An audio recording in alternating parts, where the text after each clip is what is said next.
Today is a very special day for me. I like to end my year with someone that truly reflects sunshine and shine and joy as we end the year. And I couldn't think of anyone that I would love to have as my year's end guest as Amberly Lago. Amberly, joy through the journey, grit and grace. In a way, you are my hero in Oh, just who you are, what you've done, what you've achieved. I'm not going to go into all the labels. I'm just looking at you as a human being and someone that I know will end this year with so much inspiration. Amberly, thank you so much. oh, thank you, Terry. You're making me cry. You are so kind, and I appreciate you so much. It's such an honor to be here with you. I know we have been working to make this happen between the both of us for a while, so it is a joy to get to finally see your gorgeous face and get to be here with you today. So thank you so much. Thank you. So let's look at the curtain pulled back a little bit and what moved you to write Grit and Grace and Joy Through the Journey. If you would elaborate a little on your challenges and struggles, and more than the struggles and the challenges, what brought you to where you are today, Amberly? Oh, well, thank you. I think everything that we go through is leads us to exactly where we are meant to be. And I feel like every challenge that I've gone through has helped me to develop the resilience and the grit and by God's grace to keep going. And you asked about like what led me to write my first book. And it was really, my life was turned upside down and I thought, if I can write a book and just inspire one person to not give up, to keep going, to have faith, to have light in maybe a moment in their life that's dark, then it's worth it. And so I had no computer. I have no college education. I was known as like the fitness girl because my whole life I was a dancer. I was a professional dancer. Then I was in the fitness industry for 26 years. And so when I said, I want to write a book, I had everyone around me going, You're that's crazy. Like, what do you mean you want to write a book? You need to stick to the fitness. You don't own a computer. That can't be done. And so I don't know about you, but when somebody tells me no or Mhm. it can't be done, I'm like, well, then I'm definitely going to do it. Yes. And so I hand wrote, I'm big on notebooks. I actually have notebooks all over my desk. Here's one right here. I hand wrote about 90% of my book in a notebook, and I actually had no idea that I started journaling when I was 8 years old, and I had no idea that journal entries from when I was in the hospital, from when I first met my husband, the love of my life, would be in that book, and then I got an editor, and I said, "Well, what kinda computer do I need to buy?" Bought my first laptop, typed it all up, lo and behold, got a publisher, and then it launched on the Today Show, and I was hoping that maybe my mom would read it, and I had no idea that so many people would actually have that book in their hand, and it just means the world to me to have people reach out. And, at first it was hard because, I remember getting the book in the mail and my husband looking at the back cover and saying, Amberly, did you know it says sexual abuse, like overcame sexual abuse? And I was like, well, yeah, I write about it in the book. You might want to read the book. And what has been so rewarding to me is yes, it took a lot of courage to be that vulnerable, but the connection with people who've come to me and said, "Thank you for sharing about your experience because it's given me hope and it's given me the courage to move forward and walk with my held head high instead of walking in shame." And so, growing up in Texas, We didn't grow up with much, and if I wanted something, I had to work for it, and so I think starting to work at a young age and, um, moving to California when I was 18 to become a professional dancer, I loved I loved working out, I still do, but, what led me to write that book was a horrible accident that Mhm. nearly took my life, and it completely turned my life upside down, and, that was back in 2010. And Yeah, 2010, and, I was to a point where I kinda thought, "Oh, life is good. Got the man of my dreams, I have 2 healthy children, my career is booming," and everything changed. can you elaborate a little on the accident without going into great detail? And I know from that point, everything did change. I'm going to assume, I don't know, that when something so significant happens, you kind of switch gears and what was important isn't important anymore. And you go on to a shift mindset. Yeah, for sure. So I was coming home from work and I was on my Harley, my motorcycle, and I was just cruising down, going about 20 miles an hour, and this SUV shot out of a parking lot. I was like T-boned, thrown about 30 feet, and I was sliding across the asphalt. And when I finally came to a stop, I looked down at my leg and it was just crumbled into pieces. And talk about a shift in mindset. One of my very first thoughts was, I mean, there's blood everywhere. I didn't know my femoral artery was severed at the time. Thank goodness I had a guardian angel really come over and make a tourniquet around my leg, and he saved my life. And because you can bleed out so quickly when your femoral artery is severed. And one of my first thoughts was, oh, this can't be good. I might have to train clients on crutches for a while. I had no idea what was in store for me. So I was taken to the hospital and it was chaotic. The ER was filled with cops. My husband's a former lieutenant commander, and the news travels fast in the police force, and so the room was filled with cops. He was hysterical, and I didn't see what he was seeing. He told me later that he goes, "Well, yeah, I was hysterical. You didn't see what I was seeing." Basically, the doctor was reaching down into my leg, trying to clamp my femoral artery to pull it out so he could reattach it, and he said it would just snap back in like a rubber band.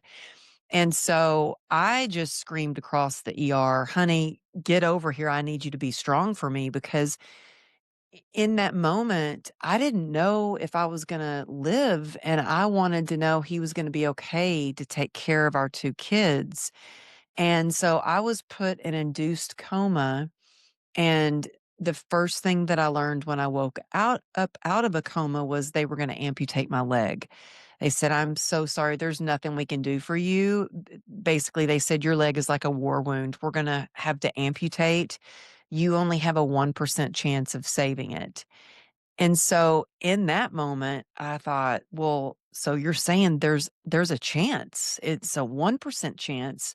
So instead of focusing on the 99% chance of them not being able to save it, I laser focused in on that 1%. And I was like, we've got to find a doctor who's willing to take that chance with me. And it took an act of God. It took a lot of grit and thousands of hours of excruciating surgeries and physical therapy. And 34 surgeries later, they were able to piece by piece put my leg back together. And, I really thought when I first came out of a coma, this is another thing you talked about mindset shifts. Well, I asked for my phone. I was making Oh, calls to my clients to reassure them that, hey, I might be in ICU now, but I'm going to get out of here. Third quarter, we are going to finish strong. And my husband was fine, like, give me the phone. And I could tell by their voices and their reaction, like, because to me, I didn't even have any recollection that I was in a coma for over a week. It just felt like I'd closed my eyes and they were open again. And I think I was almost on survival mode of, well, I have to keep my business going. And literally saving my business was just as important to me in that moment as saving my leg.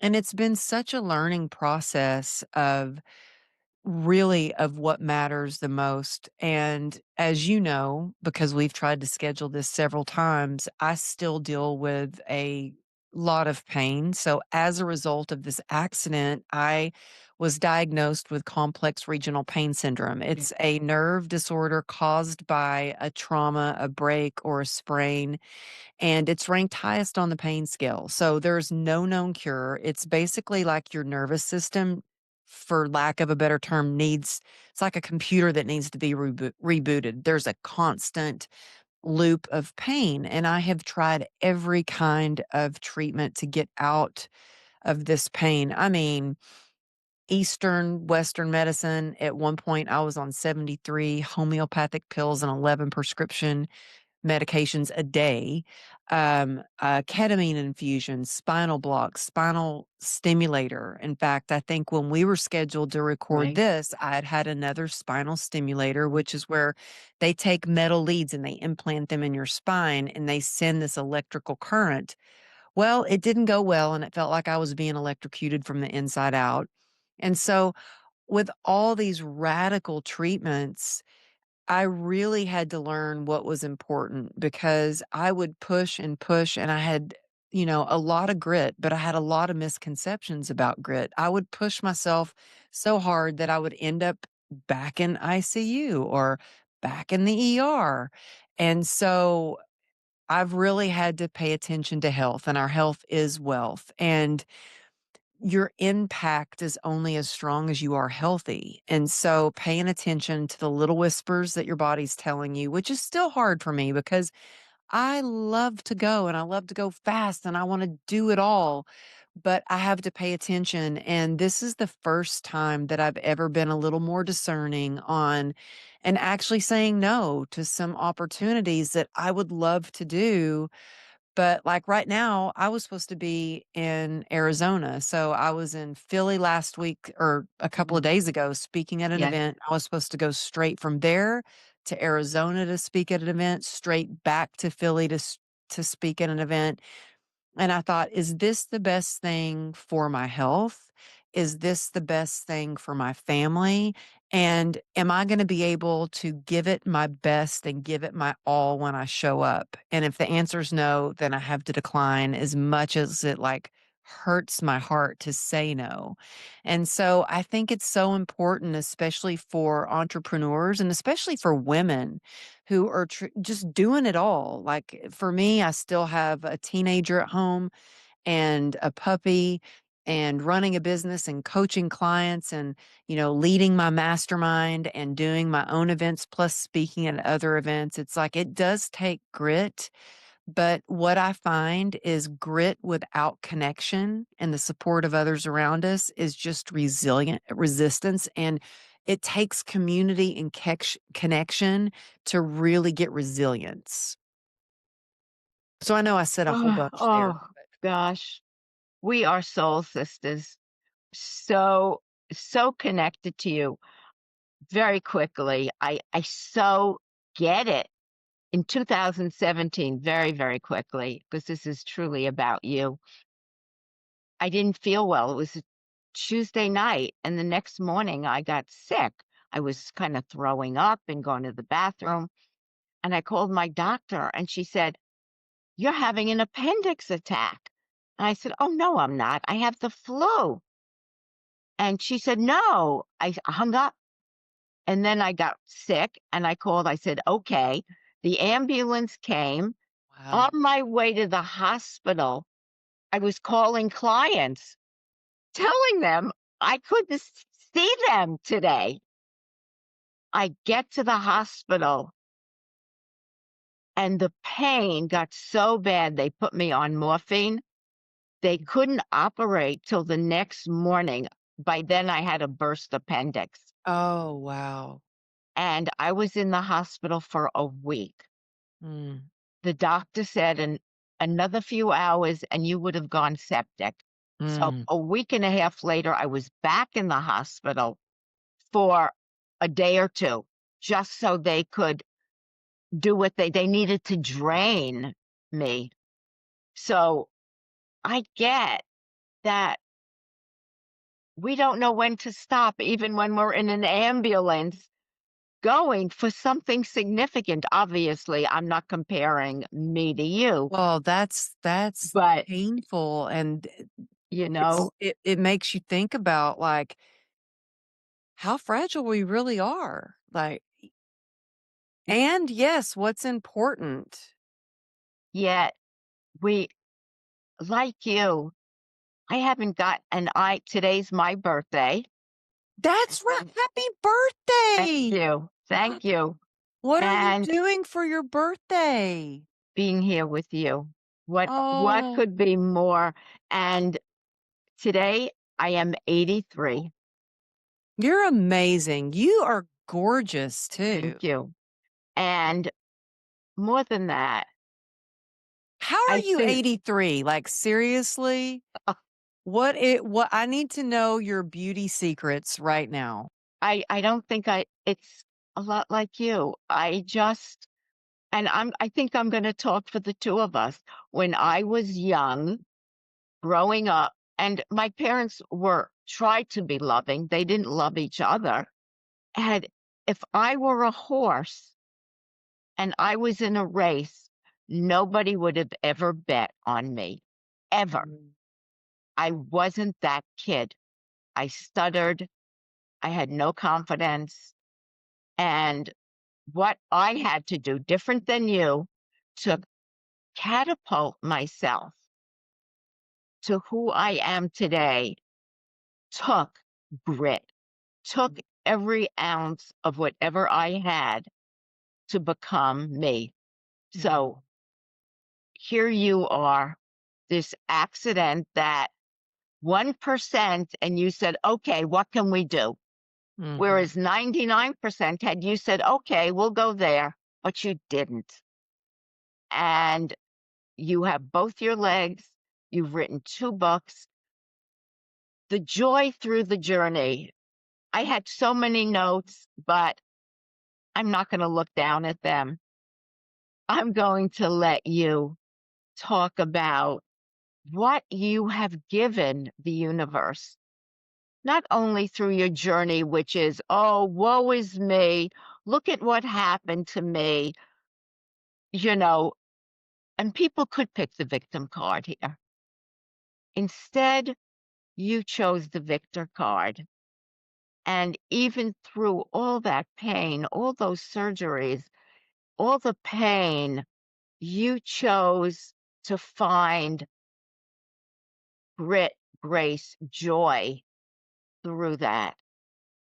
And I would love to hear what in you brought that forth. I'm sure our audience, who everyone has their struggles, not yours, not mine, but each person's struggle seems like they're climbing Mount Everest, mhm. if you will. Well, thank you, birthday girl. Um, well, I think that when you realize you have a choice, you take your power back, and we all Mhm. have a choice. You can choose today to be a victim, or you can choose to be the victor of your life. It's up to you. And I realized, I mean, a lot of people would have understood if I gave up, if I didn't work again. And in fact, my doctor, when he diagnosed me with complex regional pain syndrome, told me to get back in a wheelchair and told me I'd be permanently disabled and never walk again, never work again. And I could have easily listened to that, but that wasn't the vision that I had for me. And I think it's so important to create the vision that you want for your life and become that person and act as if you're already that person and, feed energy and optimism into that vision.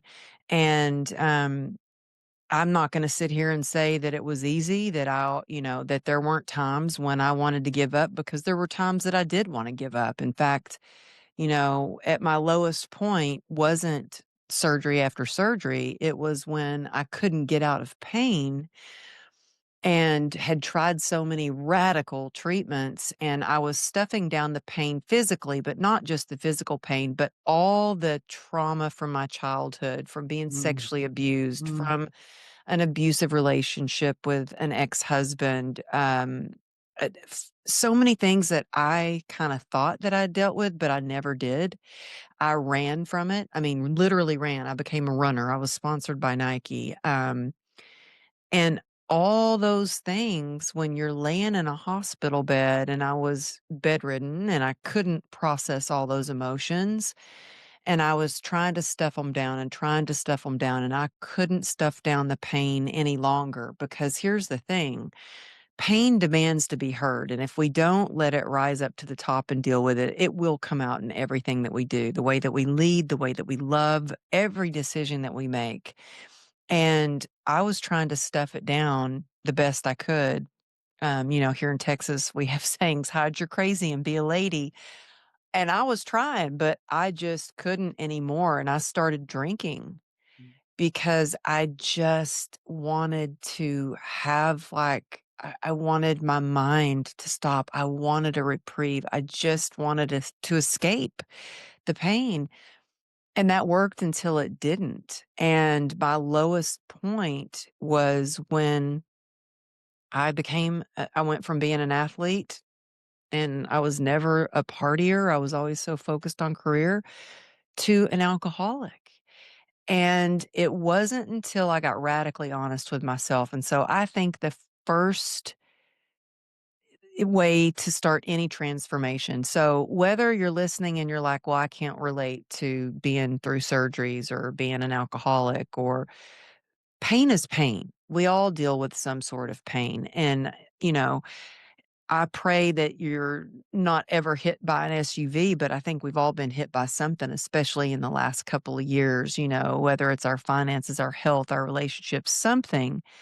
And we heal what we reveal. So you have to get radically, radically honest with yourself. And when you do, and you can accept where you are, who you are, what your circumstances are, those circumstances don't define you. Your resiliency does. And when you're radically honest, it allows you to take action steps with grit in the right direction. And so it's a choice. You get to decide, but nobody was going to walk for me. I had to be willing to do it on my own. Nobody was going to get sober for me. That takes work every single day. Nobody is gonna, get out of pain for me, like, I'm in pain still every single day. I didn't feel like working out this morning, but I knew that if I go move my body, it's not only gonna move my mood because it releases endorphins, but it's gonna make me physically feel better to get that movement, and so by getting honest, taking action steps, and then the number one thing that you can do today is to shift your mindset and feel better about your circumstances or whatever's going on in your life is gratitude. And I know people talk about gratitude a lot, but it is truly alchemy. It really gets you to focus on what you do have instead of what you don't have. And you know, all the blessings in your life, all the good in your life, and what you focus on grows. And so gratitude is something I practice every day. And I say practice because I'm not great. I mean, I'm not perfect at it. I do need to practice. And, I start my day off with prayer, getting down on my knees, my gratitude practice. I read through several of my favorite books. It doesn't take that long. I move my body. And some people might think, well, that's a lot of things to do. But you know what? It's a heck of a lot better than a life of misery. And so I do whatever it takes. And so I think it's really important to create these non negotiables, things that spark joy in your life. We all have joy within us, but what sparks that joy? What lights you up? And so, those simple things, and I say simple, acceptance was a little hard for me, but I slowly started to do it every single day. It can give you the life that you've always imagined. I so understand that, and I hope our audience really listens that our past, what happened to us, doesn't define us. We define ourselves. And you can be a woe is me person, as Amberly could have been, and nobody would have thought anything. Or you can look at your life as Amberly did and say, okay, I've got this. However, I'm moving here because I don't want to spend my life in misery or in unhappiness. Just to share, many, many years ago, I was very depressed and I opened a drawer and there was a knife looking at me, a bright, shiny knife. And I thought, well, maybe this is the answer. Oh, Part of me said, no, not the answer. And through other people, I found my saving grace, an incredible therapist that I committed to for 7 years, 3 times a week, wow. psychiatrist, so I could start to heal and understand who I was. So in deconstructing me, I was able to reconstruct me and write my story. And in a way, you did you did the same thing on who you could have been to who you've become. And, you know, you write, I get these incredible emails from you. And one was Amberly's favorite joy sparks and choose joy. I'm sure you know gratitude, healing and hopeful. I have it here. Connections, as you said, have people in your life that mean something to you that you can surround yourself with. So, talk to us about some of what you share with the universe, how you talk about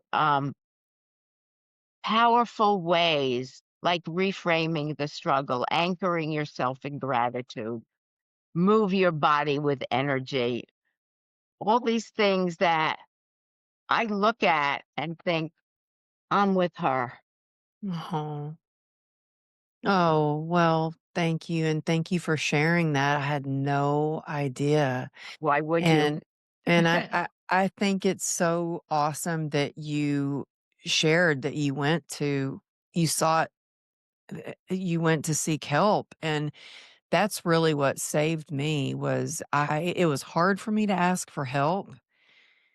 And, I think because at a young age, I had asked for help and didn't get it. So it somehow kind of taught me on one level that if it's up to me to do it myself. On another level, I wasn't worthy of helping. So I didn't want to feel like a burden. I didn't want to be vulnerable because I felt that that meant I was weak. And I didn't want people to know that I was in pain. And so asking for help is what saved my life, as it sounds like it did yours. And so I'm so grateful you brought that up. I think that it's so important to, I mean, just reaching out and asking for help. And for me, it started with I prayed and I asked God for help. And I felt like that gave me the courage to reach out to somebody and say, hey, I'm really struggling. I think I have a problem. And um and so little by little, and I was going to 12-step recovery meetings 5 days a week, 6 days a week, sometimes 2 in a day, and still go, and by the grace of God, got sober in 2016. And I really, when I started to write the book, Joy Through the Journey, I had a publisher, Wiley Publishing, had contacted me and asked me if I had a book idea, they'd like to publish a book with me. And I was like, yeah, how about I talk about joy a lot, I've always been a pretty joyful person.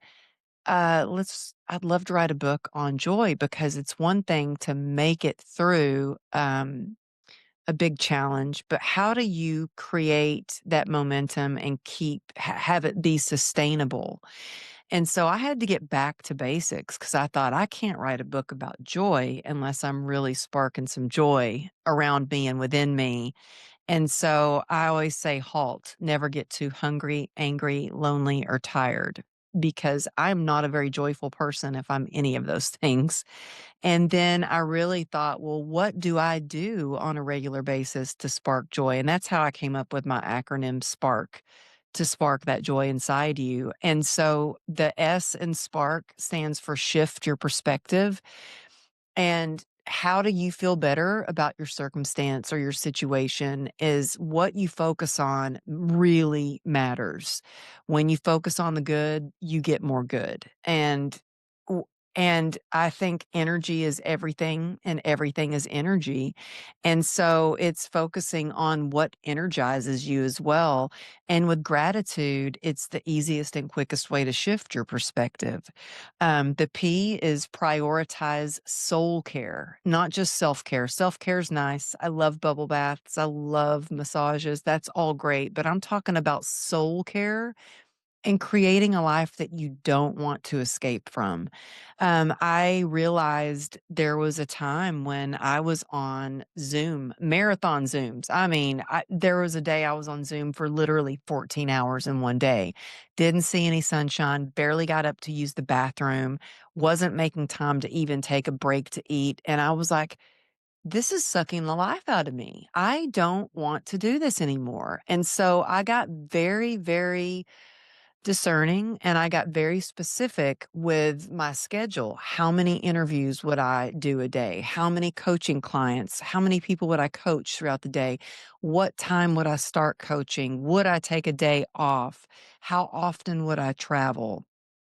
Because time is precious and your health is everything. And if we're just doing things that is sucking the life out of us, what's the point? Life is supposed to be joyful. And so making it a priority to do things that fuel you, that spark joy, and creating a life that you don't want to escape from, I think is so important in really prioritizing that soul care and self care.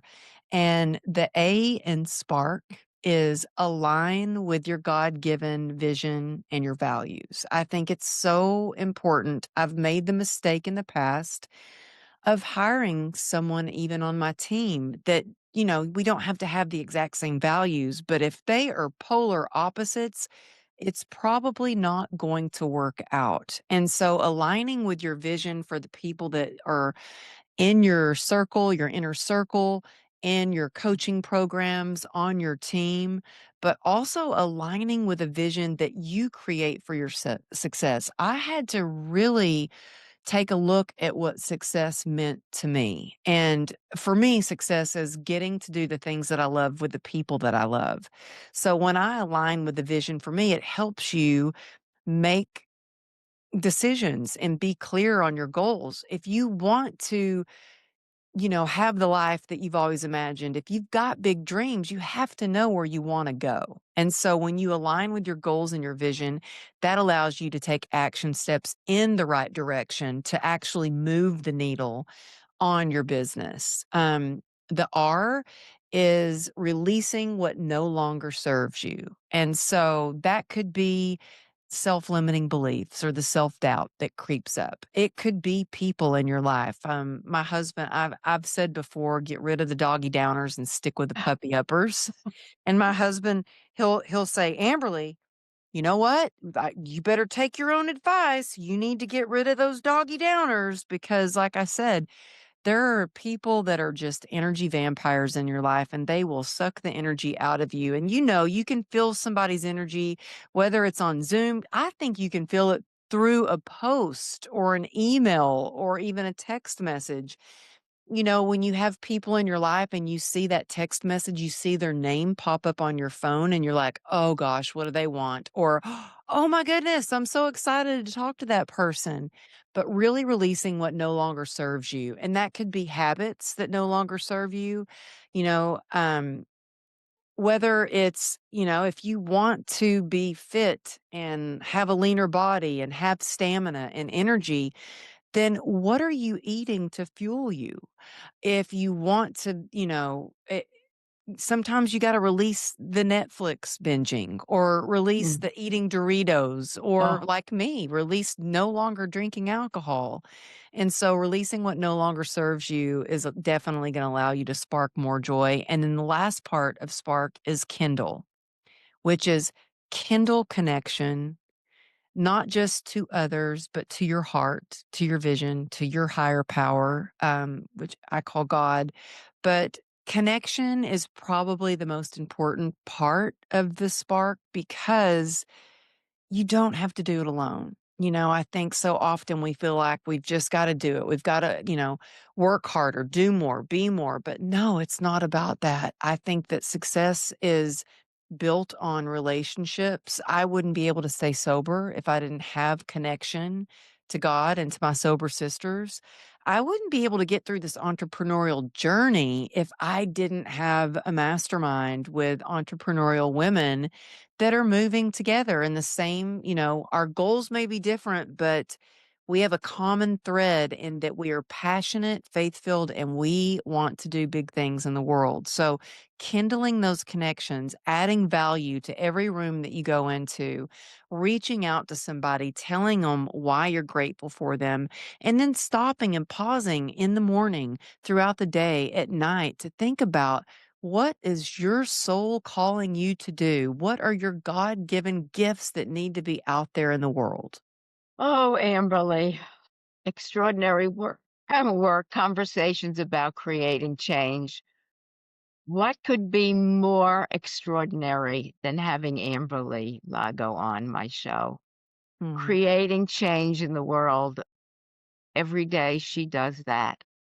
And I I I am at a loss for words because it has been so amazing for me. If you want to read her books, Grit with Grace, Joy Through the Journey, you are in for a huge inspirational journey for sure.